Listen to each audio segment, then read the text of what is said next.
Hello boys, welcome back to another crazy video. We are back to back giving you guys tricks. And yes, in this particular video, the trick I will talk about is Fernando Torres. Anyways, I want to point out that this Leo Messi is a scam.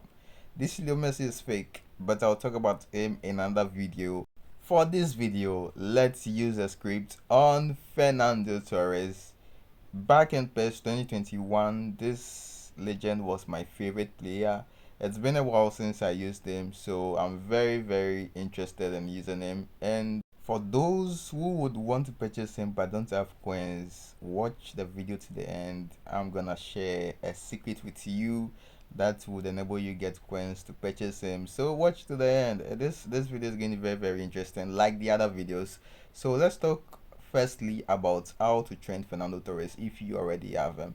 I firstly used him as center forward. He wasn't performing the way I wanted him, so I moved him to the second striker position. That's where the left wing is. I used him as a second striker over there. So this is how I trained him. 9 for low pass and lofted pass. Then I gave him 1 value for ball control. And then 9 for speed and stamina. 13 for physical contact and jump. That's similar like Rummenigge. The way I trained the current striker, Rummenigge, it's similar to Fernando Torres because when you cross the ball, you need your strikers to be able to jump and head the ball. So yeah, that's it. Use my recommended. Don't use the game's recommended. Use my recommended if you want to try what I've used on Torres. Use my recommended. The other thing is before we actually dive into his gameplay and I tell you what I think of him, the most important skills for the strikers should be soul control and first time shots. Already Fernando Torres has it. Soul control and first time shots. Tammy Abraham also has this particular skills. That's why I used to use Tammy Abraham a lot in my past gameplays. But let's test Fernando Torres, and as you can see, he has the skills necessary for him to be an elite player in our squad. So here is my play settings I'm using this match: medium, manual, and my directional stick is off. So let's enter into a match inside this different account. As I've told you, this is a different account, and I've showed you a couple of tricks in the previous videos. If you've not seen it, I'd advise you guys to check those videos out. And I've also explained the individual instructions, but I'll explain it again at the end. For tight marking, initially I said if it's working for you, you should use it. If it doesn't work, don't use it. That's the basic rule for tight marking. If it works for you, use it. If it doesn't work, don't use it. Also, I keep repeating this: if you want to fix any lags you face in the game, try to use 60 fps and avoid 30 fps. Also play at the time that you know your internet is very stable. If your internet is not stable, I'll share another trick with you guys in the next video. But anyways, let's see how Torres is. So before Rummenigge received the pass, that was a crazy pass from Torres. That's why I gave him plus 10 points for passing. And as you saw, that was a fantastic pass. Let's go back into the match.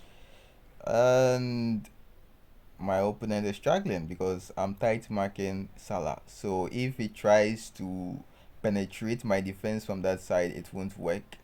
But at the same time, it means my defenders would move forward because they're trying to mark Salah, and Torres has the ball.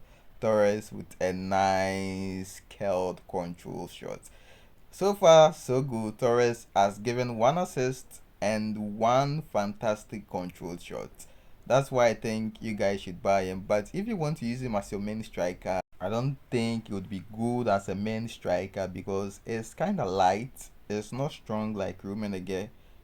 You know, you need someone who isn't too much strong, someone who is balanced. Someone like Tammy Abraham or Rummenigge. Torres is so light. That's why I'm using him as the second striker on the left side position.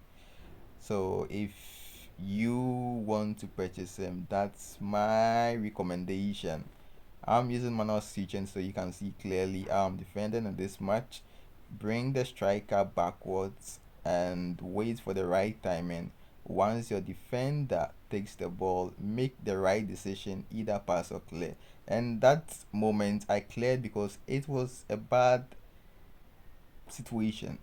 For goalkeeper training guide, I've already given the guide in the previous video. It depends on which shots you encounter mostly. If it's close range shots, then you'd have to increase your goalkeeper awareness. If you want to save long range shots, that means decrease the awareness but increase the catching or reach. Preferably the reach. Reach is very important more than catching. Yeah, reach makes him jump for the ball. As you can see, I cleared the ball over there because I know that tactically, if I made a mistake over there, I would concede a stupid goal. Rumenige has the ball. Rumenige should, but somehow, Rumenige delayed the shot.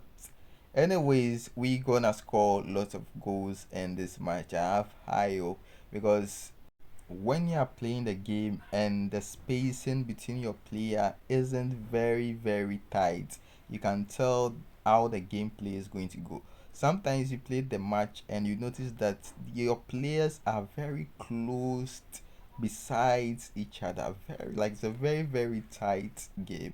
That's when you can tell that you won't be able to score enough goals. But this one, because I feel how the players are evenly distributed around the pitch. That's why I can confidently say that I would be scoring lots of goals in this match.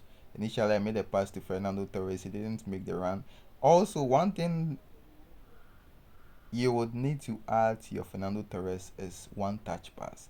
Fernando Torres needs one touch pass. It's something I've noticed a lot. Whenever you give him the one touch pass command, he kind of delays. He isn't too quick on the command. So if you have skills token, just give Fernando Torres the one touch pass. That's OTP, and it's going to be very OP.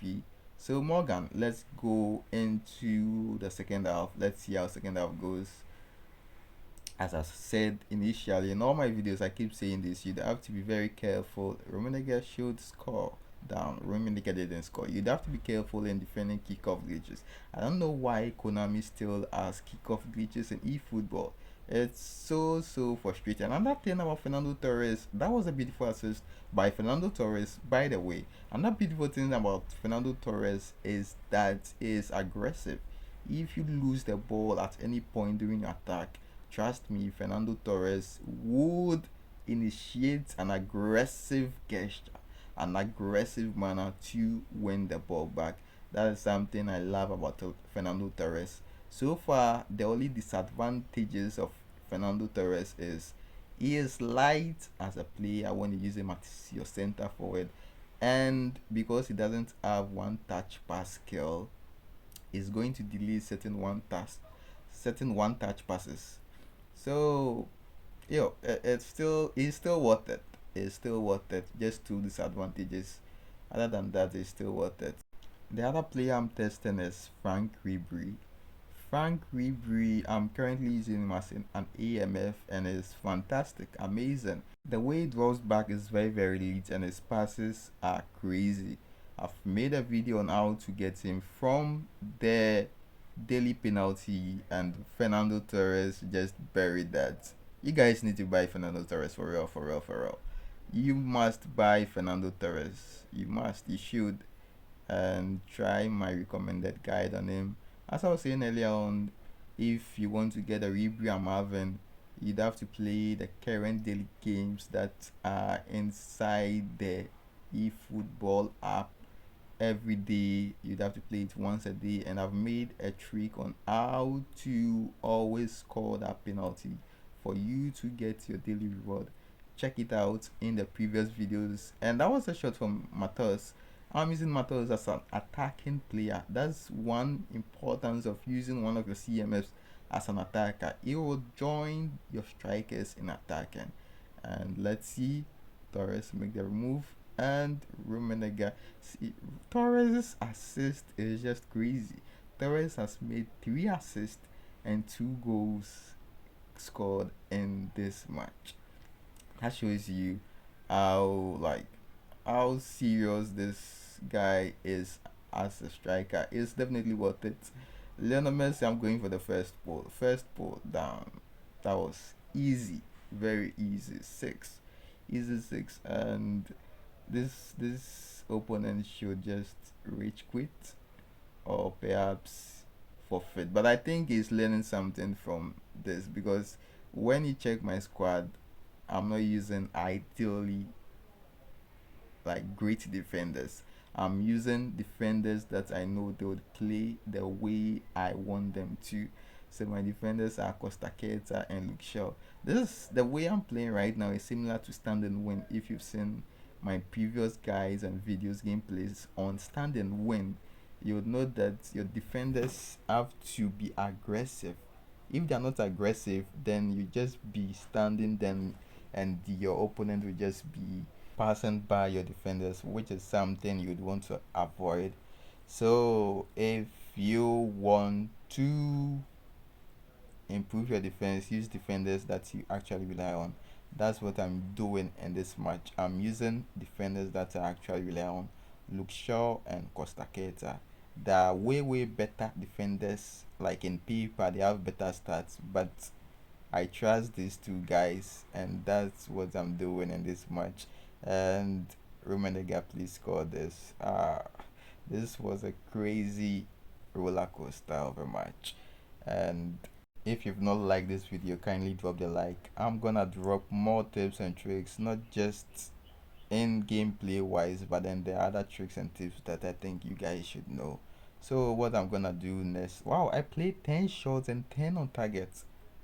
Rummenigge was the man of the match. I was thinking Fernando Torres should have taken the man of the match, but Rummenigge, what a player! What a player! So guys, you must Morgan K. KE means Kenya. I think my opponent is from Kenya. So guys, I honestly think you must buy Fernando Torres if you have the coins over that fake Messi. That Messi is fake.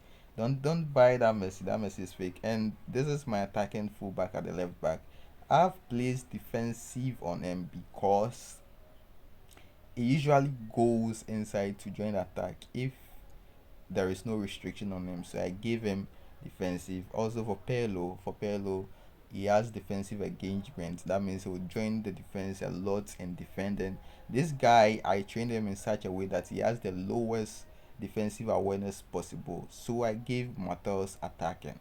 That's how you want to structure your midfield. One midfielder should have high defensive awareness, and the other midfielder should have the least or lowest defensive awareness, so that you can use the one with the least defensive awareness to join your attack. Alright guys, that's it for this particular video. I'm gonna see you guys in the next one, and